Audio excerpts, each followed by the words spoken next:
Hello guys, तो आज हम डिस्कस करेंगे सिंथेसिस ऑफ अमीनो एसिड्स। ठीक है, तो चलिए शुरू करते हैं। देखो, जितने भी हमारे माइक्रो ऑर्गेनिज्म होते हैं, जितने भी ऑर्गेनिज्म होते हैं, सारे के सारे अमीनो एसिड का सिंथेसिस करते हैं। ठीक है। अब देखो, बहुत सारे सारे सारे माइक्रो ऑर्गेनिज्म की अपनी अपनी प्रॉपर्टी थी, अपनी एबिलिटी है, कितने अमीनो एसिड का सिंथेसिस कर पाते हैं या कितने अमीनो एसिड का, कौन से अमीनो एसिड का सिंथेसिस करेंगे। जैसे एक हमारा अमीनो एसिड है, कौन सा अमीनो एसिड किस माइक्रो ऑर्गेनिज्म जो है, मान लो माइक्रो ऑर्गेनिज्म कौन सा अमीनो एसिड और कितने अमीनो एसिड जो हमारे सिंथेसिस करेगा, ये उसकी कैपेबिलिटी या नेचुरल एबिलिटी है, उस पर डिपेंड करता है। ठीक है। जो हमारा अमीनो एसिड का सिंथेसिस होता है किस लिए, अमीनो एसिड का सिंथेसिस मेनली हमारा किस लिए होता है, इसका रिक्वायरमेंट इसलिए होता है ताकि ये प्रोटीन का सिंथेसिस कर सके, प्रोटीन का सिंथेसिस कर सके। ठीक है। अब हम देखते हैं अब आगे। जो हमारा अमीनो एसिड होता है, जितने प्लांट में कहता plant and some microorganism, plant and some microorganism में क्या होता है, ये क्या करते हैं, जितने भी हमारे बॉडी में अब तक 20 अमाइनो एसिड डिस्कवर किए गए हैं, तो हमारे बॉडी में जितने हमारे 20 अमाइनो एसिड हैं, ये सारे के सारे सिंथेसिस कर लेता है। क्या करता है, सिंथेसिस कर लेता है। ठीक है। प्लांट्स और कुछ माइक्रो ऑर्गेनिज्म जो हम सारे के सारे जितने भी 20 अमीनो एसिड अब तक डिस्कवर किए, सारे के सारे सिंथेसिस कर लेते हैं। लेकिन कुछ माइक्रो ऑर्गेनिज्म ऐसे होते हैं, कुछ ऐसे भी माइक्रो ऑर्गेनिज्म जो सारे के सारे अमीनो एसिड सिंथेसिस नहीं कर पाते। तो वो क्या करते हैं, जितने अमीनो एसिड वो सिंथेसिस कर लेते हैं अपनी बॉडी में, वो तो कर लेते हैं, लेकिन जितना जो नहीं कर पाते वो क्या करते हैं, अपने डाइटरी सोर्स से ये उसको उस अमीनो एसिड को ले लेते हैं। ठीक है। तो वहाँ से ये अमीनो एसिड को ले लेते हैं। अब जैसे हम देखते हैं इन केस ऑफ, जैसे मैमल्स में, जैसे mammals and some animals, mammals और सम एनिमल्स, कुछ एनिमल्स और मैमल्स में क्या है, ये क्या करते हैं, जो 12 हमारे अमीनो एसिड ये क्या करते हैं, सिंथेसिस करते हैं। क्या करते हैं, सिंथेसिस करते हैं। 12 अमीनो एसिड का सिंथेसिस करते हैं, और जो बचे 8 अमीनो एसिड्स हैं, जो हमारे 8 अमीनो एसिड्स हैं, इनका क्या करते हैं, ये हमारे डाइटरी सोर्स से ले लेते हैं, यहाँ से अमीनो एसिड का ले लेते हैं। और जो अमीनो एसिड सिंथेसिस करते हैं अपनी बॉडी में, उसको हम कहते हैं नॉन इसेंशियल अमीनो एसिड। और जो ये डाइटरी सोर्स है, मतलब बाहर से लेते हैं, बाहर से ऑब्टेन करते हैं, उसको हम क्या कहते हैं, इसेंशियल अमीनो एसिड। कुछ अमीनो एसिड का नाम आपके स्क्रीन पे दिख रहा होगा फोटो में। ठीक है। उसमें देखिए 10 एक साइड में नॉन इसेंशियल अमीनो एसिड होंगे और दूसरे में इसेंशियल अमीनो एसिड होंगे। उसमें जो सबसे नीचे देखिए, वहाँ पे एक जो हमारा अर्जिनिन है, अर्जिनिन और हिस्टिडीन, उस पर क्या हैस्ट्रिक का सिंबल लगा होगा, इसका उसमें लिखा होगा नीचे। देखिए उसमें क्या है, अर्जिनिन और हिस्टिडीन के जब इन्फेंट पीरियड होता है, जब इन्फेंट में होता है, इन्फेंसिव पीरियड होता है, उस टाइम क्या होता है, अर्जिनिन और हिस्टिडीन जो हमारे होते हैं, हमारे इसेंशियल अमीनो एसिड होते हैं। उस टाइम क्या होता है, हमारे इसेंशियल अमीनो एसिड्स होते हैं। ठीक है। लेकिन जब इन्फेंसी पीरियड खत्म होता है, मतलब वो जब इन्फेंट नहीं रहता, मतलब जब इन्फेंसी पीरियड खत्म हो जाता है, उस समय क्या होता है, ये हमारे नॉन इसेंशियल ये हमारे क्या होते हैं, नॉन इसेंशियल अमीनो एसिड हो जाते हैं, मतलब ये बॉडी में सिंथेसिस होने लगते हैं। ठीक है। अब आगे देखते हैं, क्या होता है। अब देखते हैं। ठीक है। अब देखते हैं हमारा अमीनो एसिड्स होता है। अमीनो एसिड का की कंपोनेंट क्या होता है, हमारा नाइट्रोजन। अमीनो एसिड का स्ट्रक्चर, ये हमारा कार्बन का ग्रुप होता है। कार्बन का मतलब कार्बन चेन होता है उसका, इसमें नाइट्रोजन जुड़ा होता है। एक साइड में हमारा अमोनियम आयन होता है और कार्बोक्सिलिक ग्रुप और हाइड्रोजन। ये हमारा जो है एक टिपिकल या मतलब एक नॉर्मल अमीनो एसिड का ये हमारा स्ट्रक्चर है। ठीक है। इसमें देखो, जो हमारा नाइट्रोजन हमारे की कंपोनेंट है हमारे अमीनो एसिड का, और जिसमें जो हमारे अमीनो एसिड में जो अमोनियम ग्रुप है, ठीक है, ये अमोनियम ग्रुप, यहीं से जो अमीनो एसिड का अमोनियम ग्रुप है ये वाला, यहीं से जितने भी हमारे बॉडी में बायोमॉलिक्यूल्स हैं, जितने भी हमारे बायोमॉलिक्यूल्स में जहाँ भी अमोनियम नाइट्रोजन पाए जाते हैं, इसी अमोनियम आयन से ये नाइट्रोजन जाके नाइट्रोजन मॉलिक्यूल उसके थ्रू यहाँ से जाता है, ठीक है। इवन इन द न्यूक्लियोटाइड, हमारा न्यूक्लियोटाइड उसमें भी यही इसी अमोनिया से ये नाइट्रोजन उसमें जाता है, ठीक है।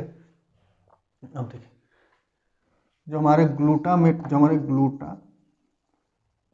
एंड ग्लूटामाइन, जो हमारे ग्लूटामेट और ग्लूटामाइन अमीनो एसिड है, जो कि हमारे ये नॉन एसेंशियल अमीनो एसिड है, ठीक है। तो ये क्या करते हैं, ये की कंपोनेंट, हमारे की कंपोनेंट, एक क्रिटिकल पॉइंट कह सकते हैं, जो हमारे अमीनो एसिड सिंथेसिस में, जो हमारे जो नए अमीनो एसिड बनते हैं उसमें ये की कंपोनेंट है हमारे की, क्या क्रिटिकल पॉइंट कह सकते हैं कि ये हमारे शुरुआत है, इसी से हमारे शुरुआत होता है, ठीक है।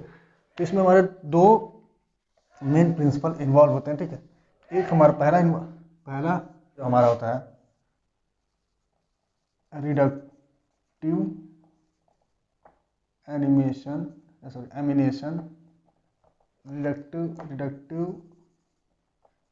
Ammunition of alpha keto acid, और हमारा दूसरा क्या होता है formation of amide in glutamic acid. तो दो प्रिंसिपल हमारा इसमें इन्वॉल्व होता है। पहला होता है हमारा reduction amination of alpha keto acid, और दूसरा होता है formation of amide bind in glutamic acid, ठीक है। तो इसमें देखो क्या होता है, जो हमारा अल्फा कीटो ग्लूट्रेट होता है, alpha keto glutarate COO minus CH2 C double bond O C double O minus C double O minus, ठीक है। ये हमारा अल्फा कीटो ग्लूट्रेट का स्ट्रक्चर है, ठीक है। अल्फा कीटो ग्लूट्रेट का स्ट्रक्चर, ठीक है। जो alpha C double bond O minus CH2 C double bond O bonding C double bond O C double O minus, ठीक है। ये हमारा अल्फा कीटो ग्लूट्रेट का स्ट्रक्चर है। ये हमारा जो रिएक्शन इसका होता है अमोनियम आयन से in the presence of NADPH, ठीक है। और हमारा फॉर्मेशन क्या होता है ग्लूटामेट, क्या फॉर्म होता है ग्लूटामेट का फॉर्मेशन होता है, ठीक है। अब ये किस एंजाइम, जो हमारा एंजाइम इसमें एंजाइम किस, जो हमारे एंजाइम इसमें तो इन्वॉल्व होता है ग्लूटामेट डिहाइड्रोजिनेज, जो ये रिएक्शन होता है एंजाइम के थ्रू होता है, जो हमारा एंजाइम होता है उसको कहते हैं ग्लूटामेट डिहाइड्रोजिनेज, ठीक है। अब देखो ये हमारा जो जितने भी माइक्रो ऑर्गेनिज्म सब में ये रिएक्शन होता है, ठीक है। लेकिन इन केस ऑफ यूकैरियोटिक केस में, इन यूकैरियोटिक में क्या होता है, ये माइनर पाथवे होता है, माइनर पाथवे होता है, और किस में होता है हमारा माइटोकॉन्ड्रिया में होता है, ठीक है। ये किस में होता है माइनर पाथवे होता है यूकैरियोटिक में, माइटोकॉन्ड्रिया में होता है, ठीक है। और जो एंजाइम है ना, ये एंजाइम जो होता है NADPH और NADP में डिफ्रेंशिएट नहीं कर पाता, ठीक है। अब आगे हम देखते हैं फॉर्मेशन ऑफ ग्लूटामिक एसिड, ठीक है। अब ग्लूटामिक एसिड फॉर्म करता है, ग्लूटामेट जो फॉर्मेशन होता है इसमें क्या होता है स्ट्रक्चर, ग्लूटामेट का स्ट्रक्चर हम दिखा देते हैं C double O minus CH2 C double bond O, sorry double bond O नहीं, यहाँ पे हाइड्रोजन आ जाएगा, यहाँ पे अमोनियम ग्रुप जुड़ जाएगा, उसका यहाँ पे C डबल बॉन्ड माइनस, ये हमारा हो जाएगा स्ट्रक्चर हो जाएगा हमारा, ये हमारा ग्लूटामेट का स्ट्रक्चर है। किसका स्ट्रक्चर हमारा, ये ग्लूटामेट का स्ट्रक्चर है, ठीक है। अब इसमें क्या होगा, जो हमारा फॉर्मेशन ऑफ अमाइड होगा, ठीक है। तो इसमें देखो ग्लूटामेट का इसमें होगा, ग्लूटामेट जो हमारा है ये फिर से इसका मतलब फिर से रिएक्शन करेगा अमोनियम आयन से, ठीक है, in the presence of ATP, और फॉर्म क्या करेगा ग्लूटामाइन, ठीक है। ग्लूटामाइन फॉर्मेशन होगा in the presence of glutamine synthase enzyme, in the presence of glutamine synthase enzyme, ठीक है।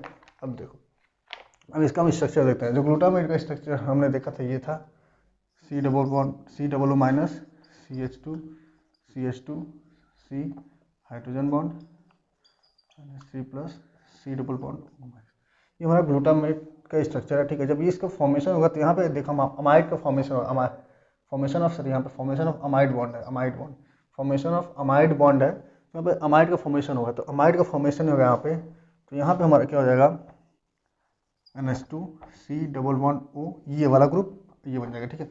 अमाइड बन जाएगा CH2 CH2 CH2 CH2 C hydrogen bond NH3 plus C double bond O-। ये हमारा structure किसका है, glutamine का स्ट्रक्चर है, ठीक है। अब देखो ये हमारा हो गया, यहाँ पे ATP का यूटिलाइजेशन भी होता है। अब देखो अब यही चीज़ हमारा एनिमल। अब प्लांट्स में क्या होता है, प्लांट्स में जब ये ग्लूटामाइन का सिंथेसिस होता है, ठीक है, ये ग्लूटामाइन का सिंथेसिस होने के बाद क्या होता है, ये ग्लूटामाइन हमारा जो है, ग्लूटामाइन हमारा रिएक्ट करता है अल्फा कीटो ग्लूटरेट से, अल्फा कीटो ग्लूटरेट से, और क्या फॉर्म करता है, 2 मॉलिक्यूल ऑफ ग्लूटामेट, ठीक है। इसके 2 मॉलिक्यूल ग्लूटामेट का फॉर्म करता है, ठीक है। अब कैसे फॉर्म करते हैं हम दिखा देते हैं आपको स्ट्रक्चर से। ये हमारा ग्लूटामाइन का स्ट्रक्चर है, ये हमारा किसका स्ट्रक्चर है, ये हमारा ग्लूटामाइन का स्ट्रक्चर है, ठीक है। तो देखो ग्लूटामाइन का, और ये हमारा अल्फा कीटो ग्लूटरेट का स्ट्रक्चर है, ठीक है, और ये हमारा ग्लूटामेट का स्ट्रक्चर है, ठीक। अब देखो इसमें क्या होता है, ये हमारा जो ammonium ion sorry amino group है यहाँ पे ग्लूटामाइन में, ये क्या होता है, जो यहाँ पे ये अल्फा कीटो ग्लूटरेट को इस वाले कार्बन पे, ठीक है, अल्फा पोजीशन का जो कार्बन इस पर अटैक करता है, और जैसे इस पर अटैक करेगा तो ये क्या फॉर्म कर लेगा, ग्लूटामेट, ठीक है। और देखो जैसे ये वाला स्ट्रक्चर इसमें, जैसे ये अमीनो ग्रुप यहाँ से हटेगा, इसके साथ में आ जाएगा हाइड्रोजन, तो इसके ये सिमिलरली एकदम इसी, ये जो हमारा ग्लूटामेट की तरह फॉर्म कर लेगा, इसमें 2 मॉलिक्यूल ऑफ ग्लूटामेट बन जाएगा, ठीक है। अब आगे हम नेक्स्ट वीडियो में देखेंगे कि हमारा जो ग्लूटामेट और ग्लूटामाइन के हेल्प से जो नए अमीनो एसिड कैसे बनते हैं, by the help of transamination reaction, ठीक है। ट्रांसएमिनेशन रिएक्शन अगले वीडियो में हम देखेंगे कि ग्लूटामेट और ग्लूटामाइन से हमारा कैसे नया अमीनो एसिड बनता है। तो अगर वीडियो आपके पसंद आए तो वीडियो को लाइक करें, चैनल को सब्सक्राइब करें। Thank you.